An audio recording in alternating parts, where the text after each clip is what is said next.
Hello, and welcome to the Some Kind of Mystic podcast, the show that bridges all things mystical with the chaotic and unpredictable experience of being authentically human. I'm your host, Jessie Herman, life coach, energy healer, artist, mother, and channel for the non-physical entity group Vagrian. In other words, I'm some kind of mystic, and so are you. In this episode, we'll be talking with Jason Liggett, producer, director, and screenwriter with a passion for spiritual cinema and the esoteric. Originally from Tennessee, Jason made his way to Los Angeles, where he began an amazing career as a commercial and film actor, before finding himself on the other side of the camera. After nearly 2 decades in Hollywood, Jason doubled down on his love for the mystical and the metaphysical and began producing for Gaia. He has produced groundbreaking Gaia original series, including Channeling, A Bridge to the Beyond, Initiation, The Journey of Remembering, Shakespeare Decoded, and Ancient Civilizations. I had the pleasure of working with Jason directly in the recent channeling conference in Boulder, Colorado in 2024, and I am so excited to bring this amazing interview to you so you can hear more about his story. Please welcome Jason Liggett to the Some Kind of Mystic podcast. Welcome, Jason, to Some Kind of Mystic. I am so excited to have you here. It's really wonderful to have you on the show. Thank you for being here. Oh, thanks for having me. It's awesome to see you again. So we met at Gaia, working on the channeling conference. And that was just an amazing opportunity. And it was actually really great to meet you in person, too, because I often create all these relationships with people online, with like-minded people, and then years can pass before you get to know the person in person. So it was really a wonderful opportunity to connect with you also as a human being, not attached to a screen, and feel your energy in person. So the Some Kind of Mystic podcast, we talk about people's journey, really. And the majority of the people I have on the podcast are people who are just like everybody else and who have had some sort of shift in their life or some sort of calling towards getting into things that are more spiritual. I sometimes say it's an origin story kind of podcast. So if you were going to create, and you are a producer, the origin story of Jason, then what would it be?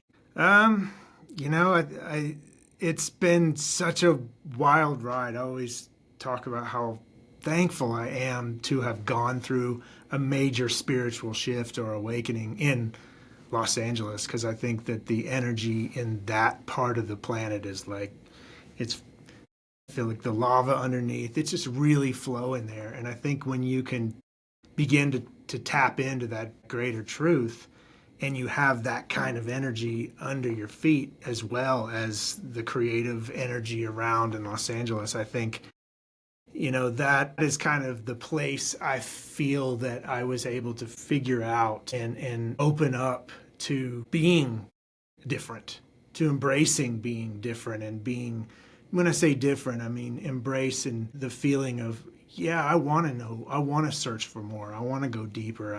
I don't want to stop asking questions. I just want to go for it. So the origin story would be, always told to not ask so many questions. And I think the fact that everyone told me not to ask so many questions is what made me ask way more than most, I think. And that's what opened me up to so many of the beautiful teachings that just started flooding into me. So before that, you were doing other things in your life, in terms of you were always asking questions on many different topics before you came to spirituality. Was there something that you can recall that brought you to, whether it be spirituality or the esoteric or the mystic in the world? Yeah, I think I've always been into it, right?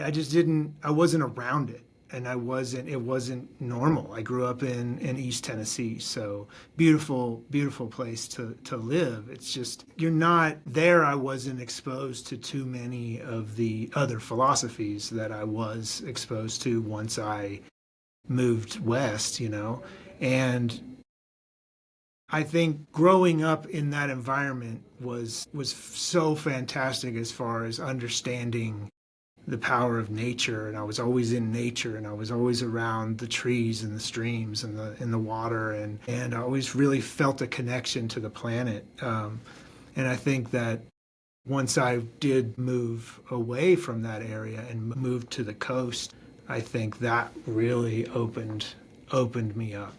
it does lean into that sort of feeling that most of us have inside of us before we get to sort of the stage where we go, oh yeah, now it makes sense. There may be a lot of resistance in between, and then you go, well, actually, I was always super reverent of the holiness of the trees or the holiness of sunsets, or there was something in me that the greater expression of isness was speaking to me anyway. I just didn't have the words for it, or I hadn't been involved in certain philosophies or teachings. So it does claim the same story that a lot of people have, that is like, your origin is your origin, and you didn't need a catalyst.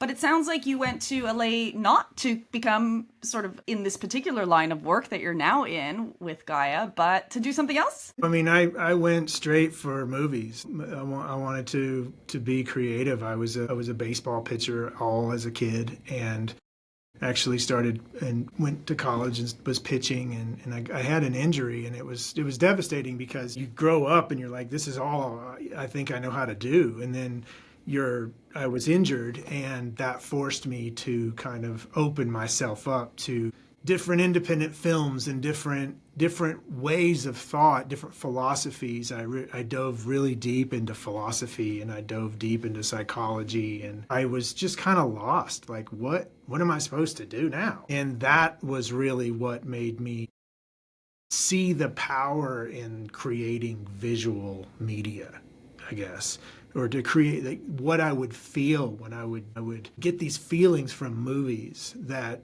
are undescribable, right? They shift you. Same with music. It just shifts you so hard. And I was always like, I want to make, I want to make stuff like that does that. So I think that's kind of what drove me to the film world. Yeah. So how was your experience at the beginning in the film world? It was awesome. I mean, I was really young, and I was really I think as a baseball pitcher, you learn a lot of skills on how to be a leader, and to kind of how to trust your instincts. And there's a lot of things that I credit to sports as far as when you take them into the world. I really think that helped me have the confidence to be like, you said no, but somebody else will say yeah. It doesn't matter. Yeah, for sure. It's just not the right. It's just not. It doesn't. I would take no for an answer, but I wouldn't take no as being a finality, or I wouldn't take it personal. And that was, I think, I got to credit one of my talent managers for that. It was the 4 agreements. I was young. I was, starting to work, and I was getting a lot of fire in form of like a lot of ego fire. And I came over, and I was just mad one day in his office, and he said, turn around and do not walk back in this door until you've read the 4 agreements. And I was like, okay.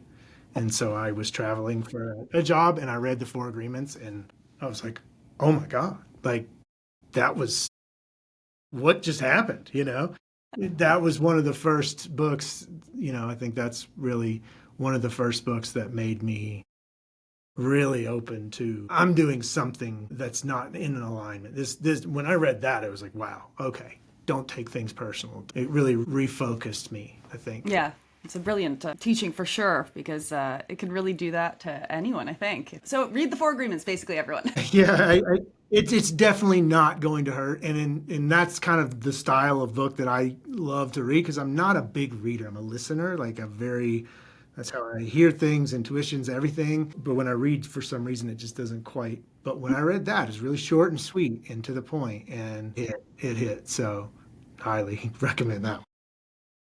Great. And then your journey, like everyone's journey, has all of its twists and turns, and you were working there for some period of time. How did you get to be where you are now?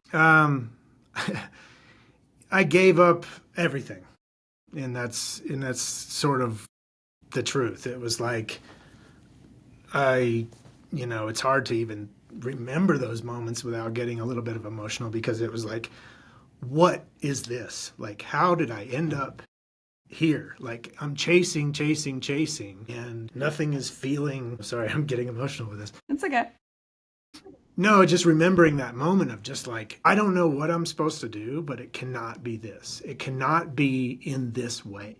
What am I supposed to do? So I kind of just detangled from everything and went just straight on a spiritual search, right? Of reading, I mean, after the Power of Now by Eckhart Tolle, and that opened me up to A Course in Miracles and opened me up to so many of these esoteric kind of ideas, and I just couldn't get enough, and I just went, just dug, and I was like, how do I blend these two? How do I blend my love for visual storytelling and these kinds of things, these powerful things that are paradigm shifting for people? How do I put those together? And I'd always thought Gaia was I didn't know where Gaia was. Sure, I thought yeah. it was in Los Angeles because it was, Everything else so I is. never really looked, but yeah. But then, I found out it was in Colorado, and I was like, whoa, like I could actually go and help these beautiful teachers, like just a total like, wow, this is an awesome combination to be able to do both. And I kind of just detached from the outcome of it and just was like, that's what I'm supposed to do. And yeah. 7 years I've been here. I know a lot of the listeners can relate to that chapter of the story, that chapter that made you feel a little emotional, and also because they're probably feeling a little emotional. People I come across all the time are in that space where they are in that phase of, I can't get enough of this stuff. Something's come across me, and now all of a sudden, everything else feels two-dimensional. And now I'm fifth dimensional. I actually had a client today say to me, I don't know what dimension I'm in when I'm perfectly in a line, but it's way higher than 5. Because when you get that swelling in your beingness, you're non-physical more than anything.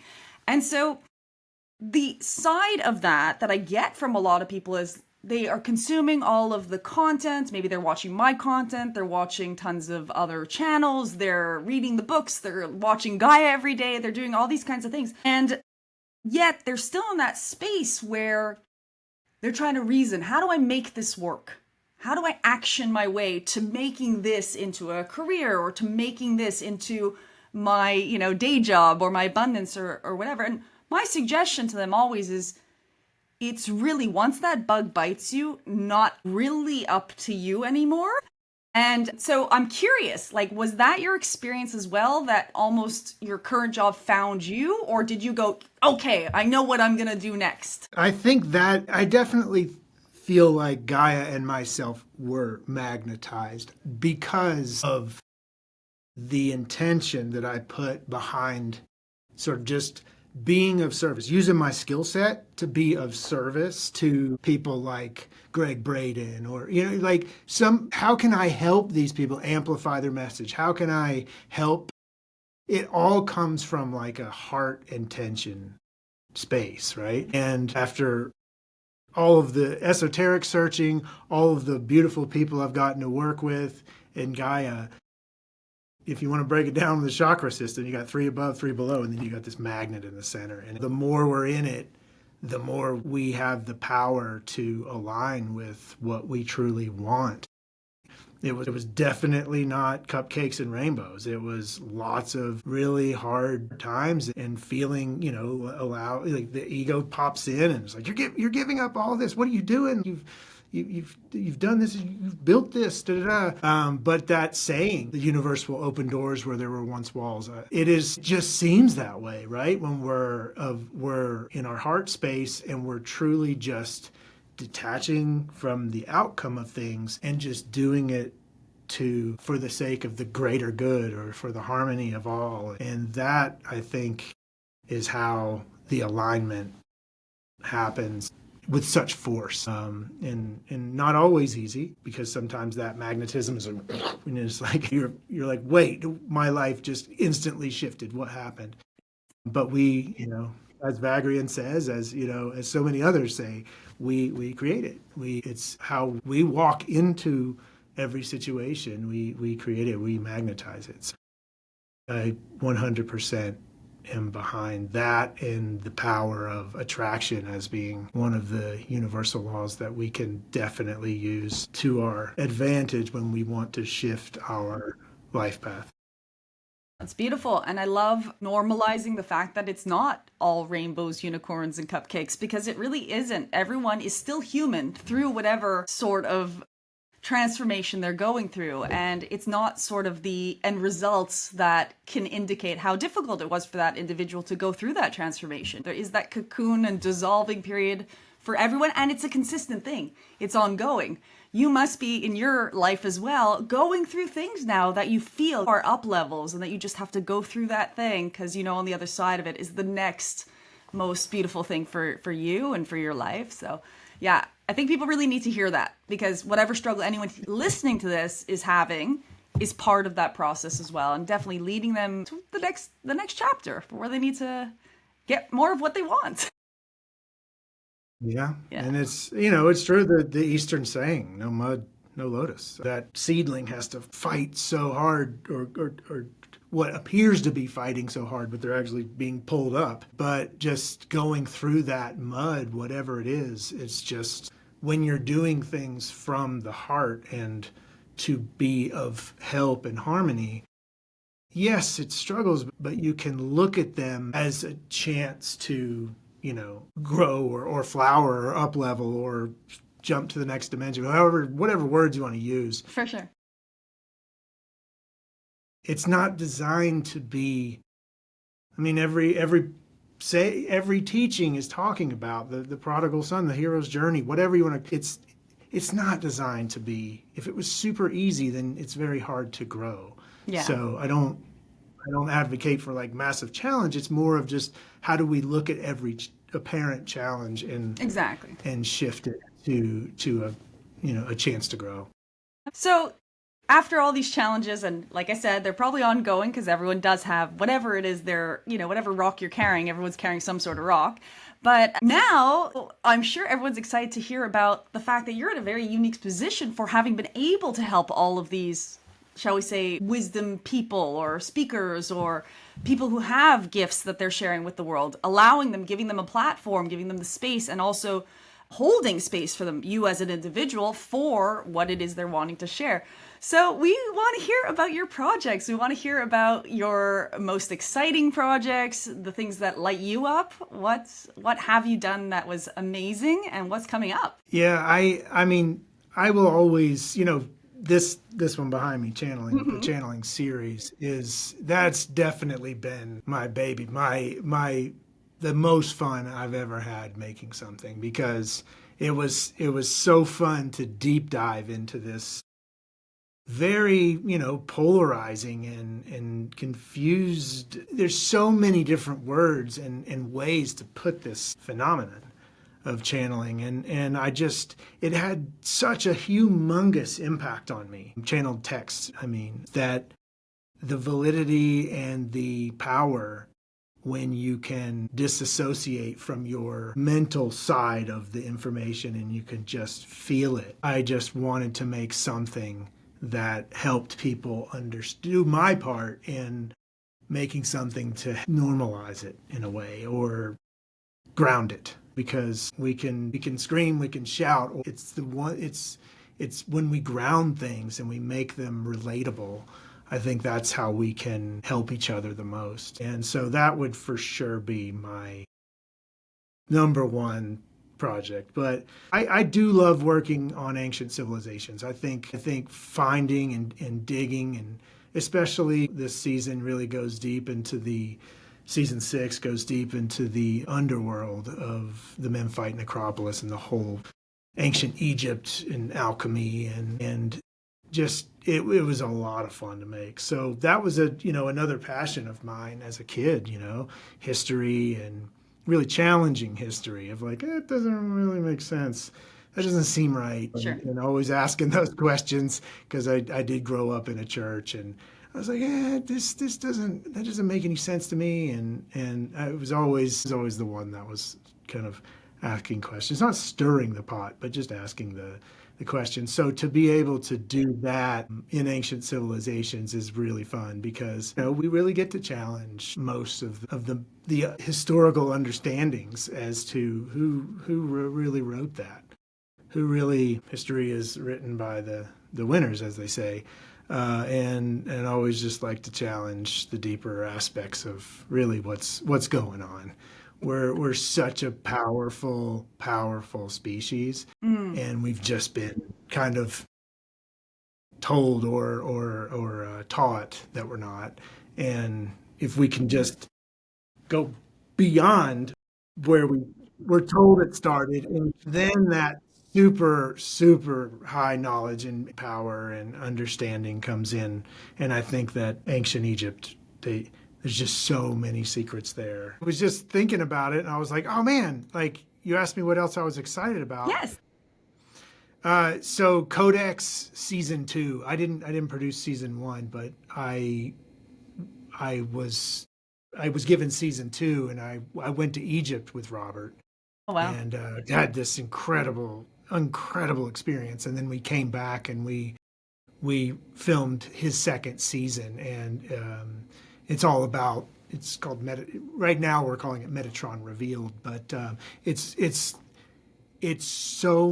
so much mind-blowing information, and it's been such a absolute challenge, yet absolute blast to make this series. I think we're having so much fun with the graphic builds that are being worked on between his team and our team, and what he's done with the King's Chamber of the Great Pyramid, and we've kind of tied that in with ancient civilizations, and that's so cool. Just a total different look of ancient Egypt. And working with Matthias DeStefano, we really looked at the chakra path along the, and then Robert takes it even further because he's a polymath, so it's all about the design and construction.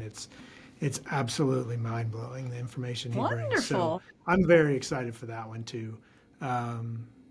It's just, again, this stuff is so much fun to work on. So you get to work on all these awesome projects. That's so great. Yeah, I'm sure everyone here is excited about it too, and we're looking forward to seeing it. So get it done.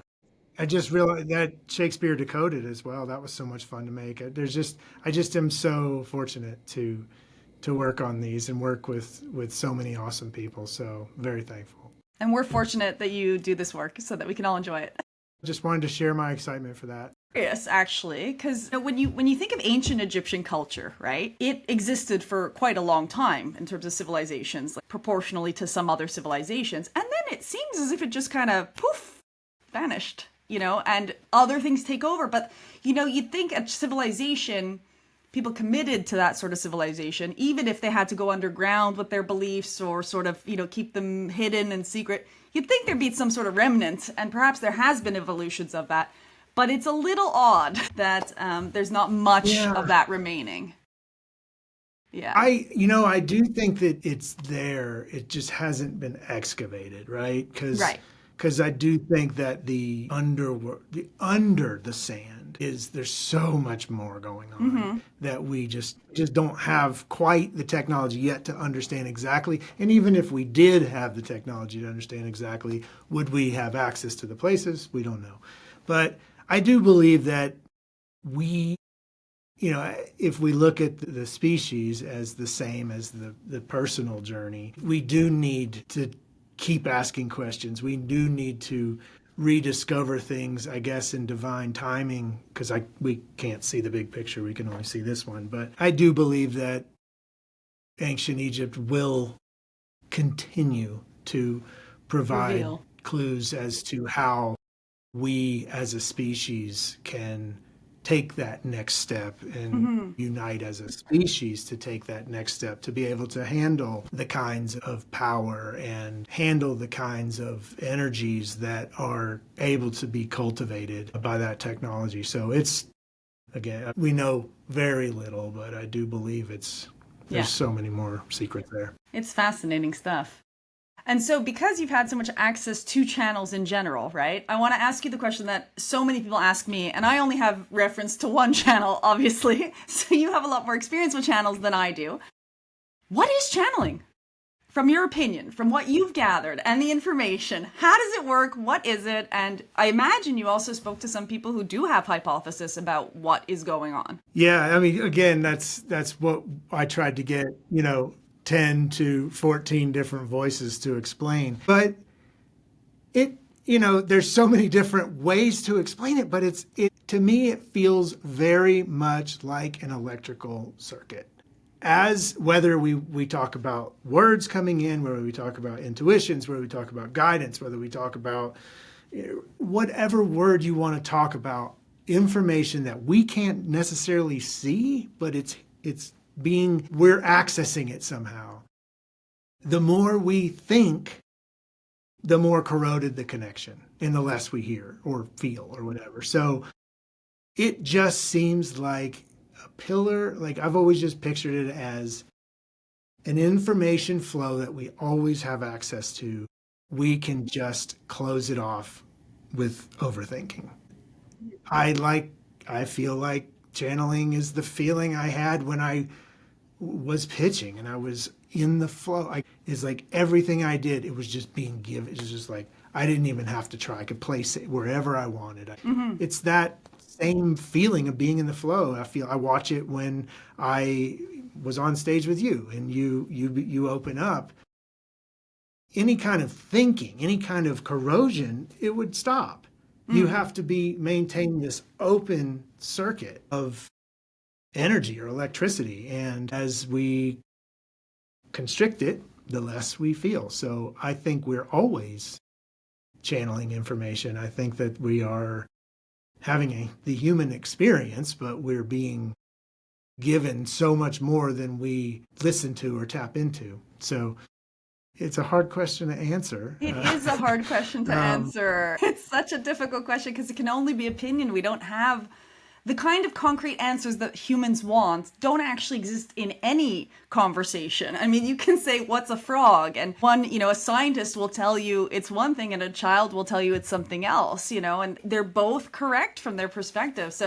But it is very interesting. Also, the questions that it creates, right? So I think that the reason why people are more comfortable with certain other material or mystical information, or they can at least go, yeah, okay, I can handle that. Maybe a teacher, a spiritual teacher, or a yogi or something like that. People can be like, okay, that person's really wise, but it doesn't open up that, can of worms of like, well, is there something beyond us actually?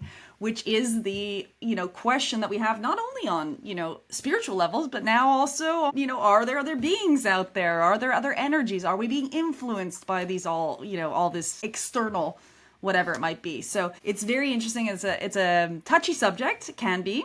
But, thank you for bringing awareness of it into the world, because someone like me, I don't think I even knew of the show when I started out.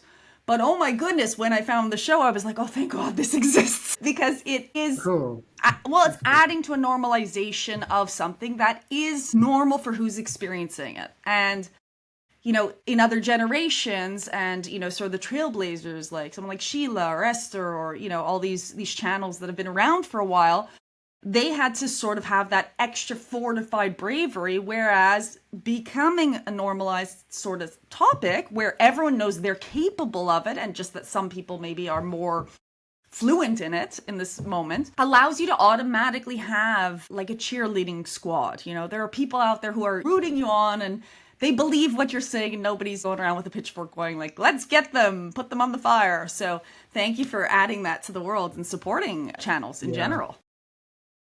Yeah, it's really, I've always, in everything that I'm making, I'm always trying to pay the word homage or pay tribute or to the ones that came before and the ones that they didn't stop.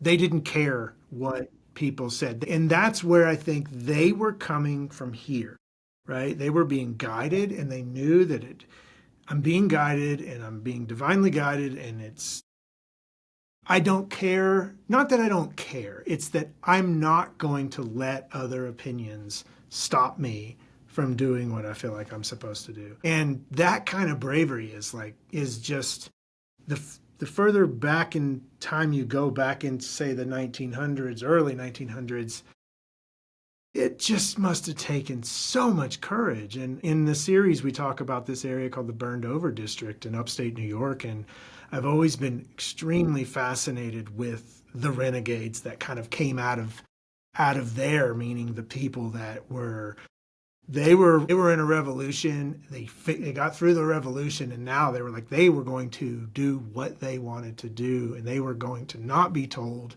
that they couldn't look into Eastern philosophies or they couldn't look into this strange phenomenon of I feel like there's another being contacting me, or they could do whatever. And I think because of them, it was able to hit New York City and then blast into the United States, which is where I grew up. And so that's why I feel so thankful for that, those people, those brave ones that opened the door for Sheila's and Esther's and Daryl's and Jane Roberts and, so many that could, well, they did it. I'm going to do it. I'm still going to be looked at as someone that might be weird or someone that's not with everyone else, but I don't care. I'm going to keep doing this. And then now look where we are. We're at a place where we can make a docuseries about it, and so many beautiful people like you can just freely express and open this knowledge into the collective consciousness, which is going to just ramp up us as a species. So really cool stuff. For sure. And, you're that as well, right? So I feel like it's that lighthouse principle. If enough lighthouses are illuminating the shore, and telling the boats, okay, here's where you need to go. If you've got enough of them, sooner or later, it's just day, And that is really what's in our hearts, right? Like we're really looking to be in a different reality, but the one that's of our preference, right? And we want to construct. We came here to be creators of that. We didn't want it to be perfect to start because we want to have a hand in it. We want to say, what can I add to that, bringing the light to a physical incarnation that can have quite a bit of physical suffering and can have quite a bit of complication, and we've set it up this way. So it's the same sort of thing that you're doing with creating these shows, but also with following your own. Whatever pulled you through that storm from going, I'm going to give up everything and I'm going to go for it and I'm going to dive into this feeling I have in myself. Even this conversation, someone sitting there going, you know what, if he can do it, I can do it. If he could do it, I can do it. And that is so beautiful. Yeah, I mean, I do, it's by no means is it, I just accredit it all to just going to the heart and just helping. Right? I used to work for the House of Blues, company House of Blues, and they have a saying, help ever, hurt never, right? And it's always kind of stuck here with, as long as I am doing things with the intention of helping and being of service to the whole. I cannot be a service to self only thing. It is a dead end path. There's no light at that end of that tunnel. It just gets darker and darker and darker. Mm-hmm. So I think everyone that comes from a place of can find that alignment where you can turn your love for the spiritual or the esoteric or whatever that might be. It doesn't even have to be in that realm, but you can begin to magnetize a new trajectory. But yeah, it comes from the heart. So everyone can for sure do it. It just depends on how much you want to put into it, meaning how much you want to attract, because we constrict or open the flow. And the more we convince ourselves that we can't, we can't. For sure. That's really the only, I don't know if you ever heard Vagrian say it, but I love their perception of free will. They're like, you only have free will up until the point where you decide to lean into yourself.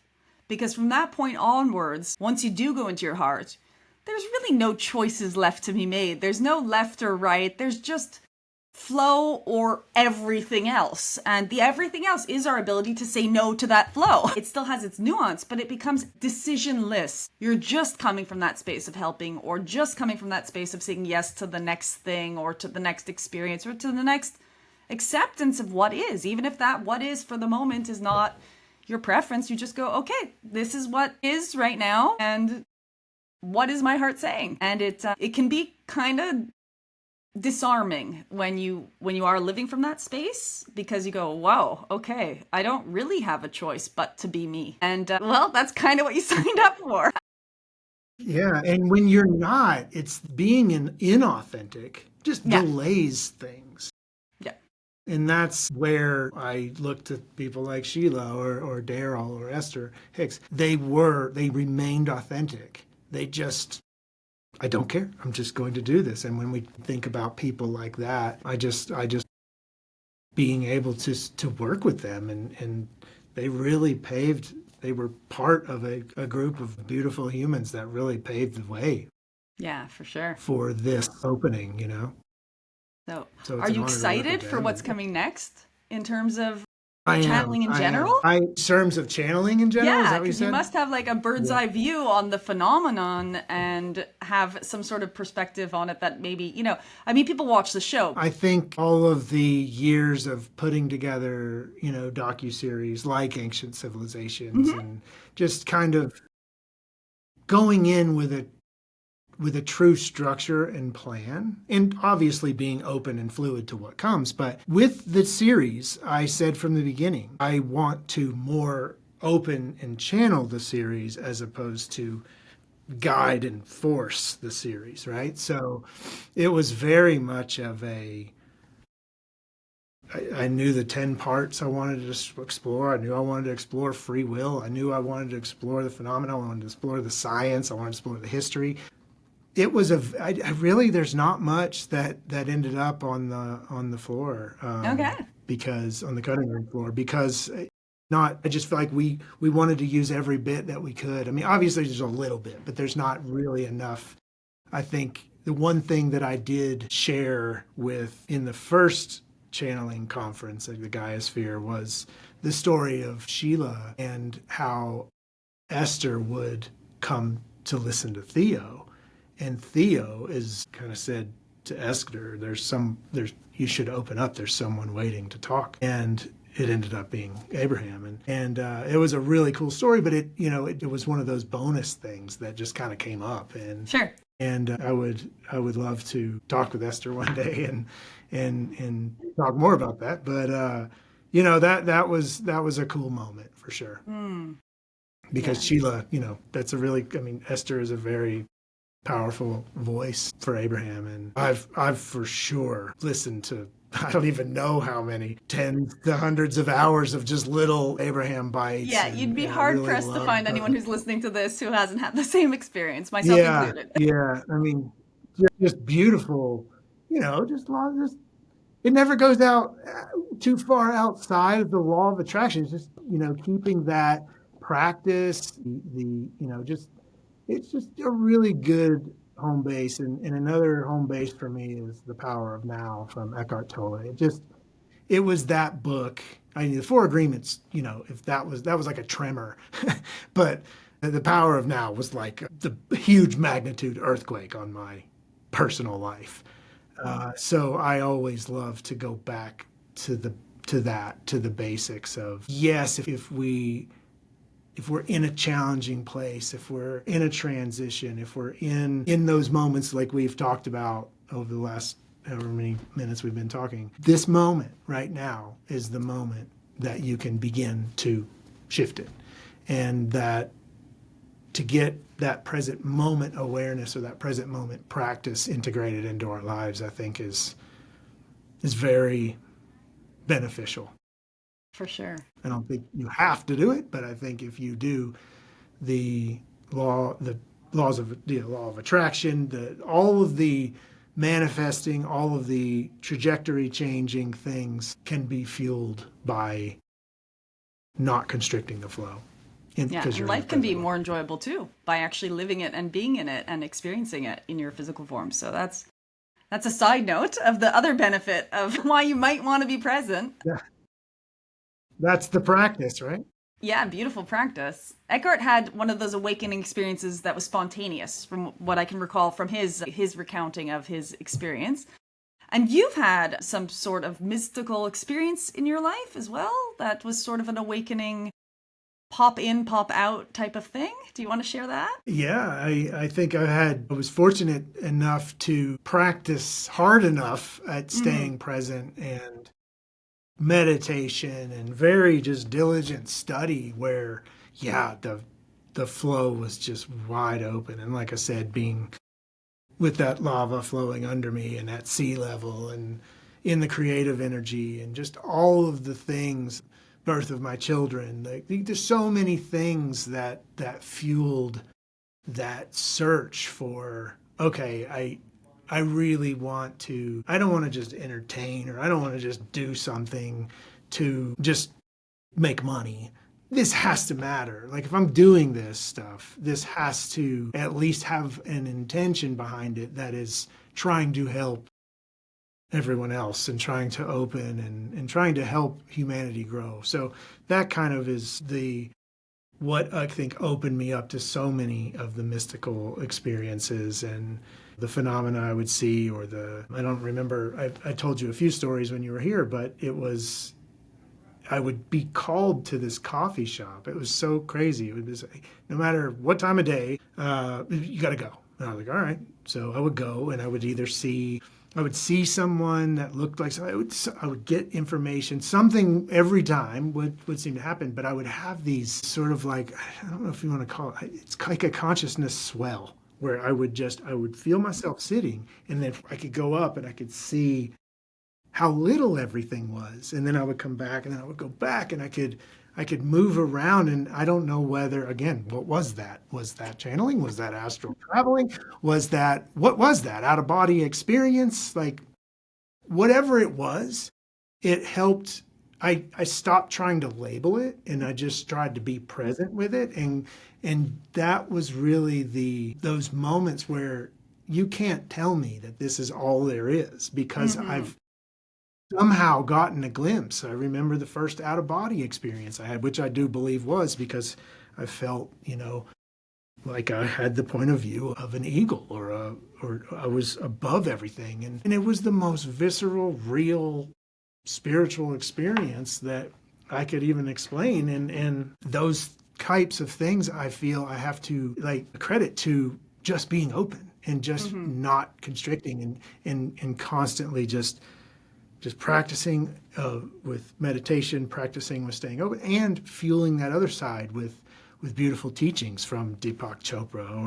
I went to the Law of One. There's so many teachings that I could list them for days that I just dove into. Sure. But I like to just think that they were all helping me to stay aligned, So what does you did mention it a couple times just now, so what does the word mystic mean to you? Mystic is someone that the walls have disappeared and they are able to embrace the beauty of the unknown. And they're courageous enough to look behind illusory veils. They're brave enough to look into darker places, to shine light into those darker places. So a mystic to me is what we all are. We just have convinced ourselves we aren't. And we all have those abilities, and that mystic is just the word that we've put on to the ones that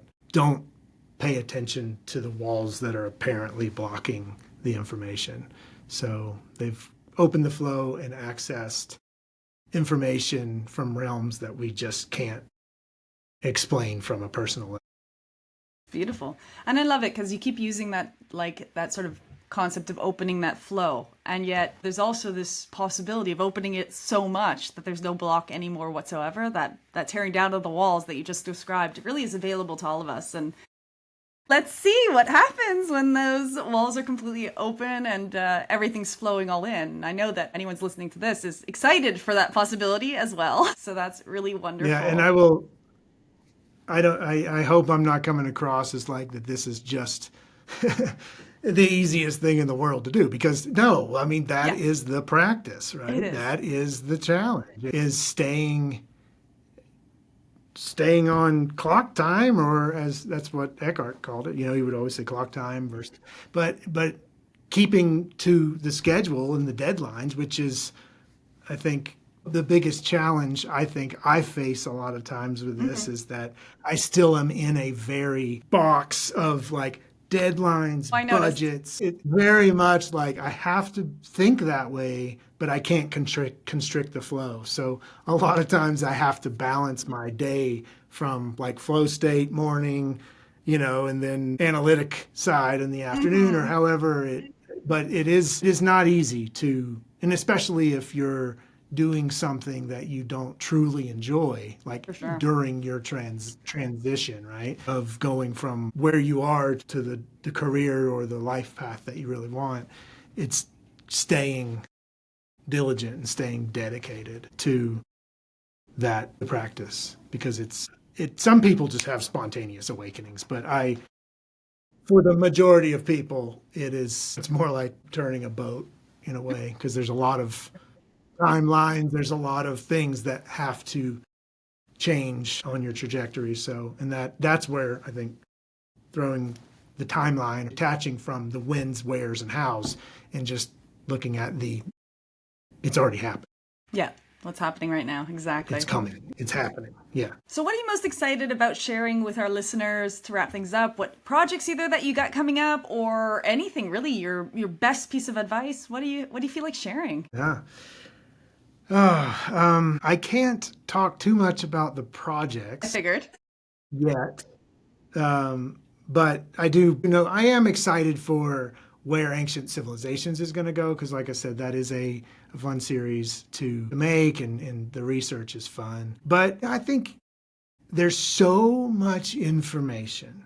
And I think a lot of people I know I did, where I got to the point where it's like, I've heard so much. I've read so much. I want to put it into practice. I want to experience. I want to dedicate myself to that service path of, I'm going to go where I'm guided. That saying, go where you're guided, bloom where you're planted. As much as it's used, it's true. We're guided to a place, to somewhere, to some people.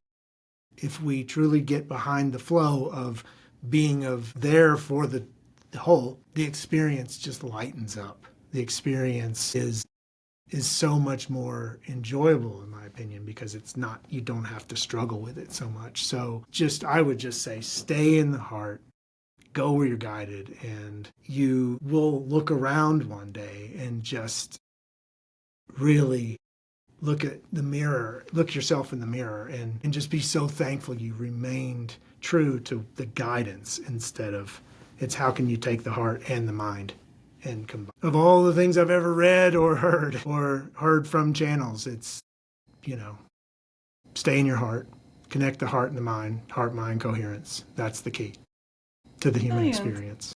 Oh, thanks so much. It has been such a fast time talking with you. We'll have to schedule something else and talk some more another time. So thank you so much for coming on the show. It's been absolutely amazing, and I'm so excited for everyone to get to know you a little bit better, and to get to know one of the faces behind these amazing projects, because the work you're doing is really spectacular. And I'm sure everyone who's watching this, listening to this, comment about if you've seen any of these shows, if you've appreciated them, because I know people like Jason don't get nearly as much feedback as people who are kind of hanging out on social media all day long like me. So feel free to leave him comments also on this video, and I'm sure that'll be appreciated. Thank you so much for being on the show, Jason. It's been absolutely wonderful. Thanks for having me. Thank you so much. Thank you so much for listening to this episode of the Some Kind of Mystic podcast. If you're hearing this message, you've listened all the way to the end of this episode, and for that, I thank you from the bottom of my heart. It's people just like you that keep me motivated to bring you more and more enlightened content to the world. As a great deal of this episode did center around Jason's experience in the Los Angeles area, I would like to take this moment to think about the people who are experiencing the devastation of loss in this current moment. And if the episode resonated for you, I would absolutely love for you to reach out to someone in that area and to donate what you can to help them rebuild their lives. If you have any questions about the things we covered in the show, or would like to follow my projects, please find me on www.jpherman.com. I answer all my messages, so don't hesitate to reach out. You can also find me on Instagram, and the details are in the show notes. I mean, I do love to play the banjo. I'm not a great singer, but I do love to play the banjo. I picked up the banjo because I couldn't seem to pick up the guitar. I needed something, so I started playing that. You ever go on stage? I did back in my 20s. I would play a lot of cover songs at different places, and just for fun. The energy of being up on stages was fun, or just performing, But I never was very good at it. But it's fun. It's fun.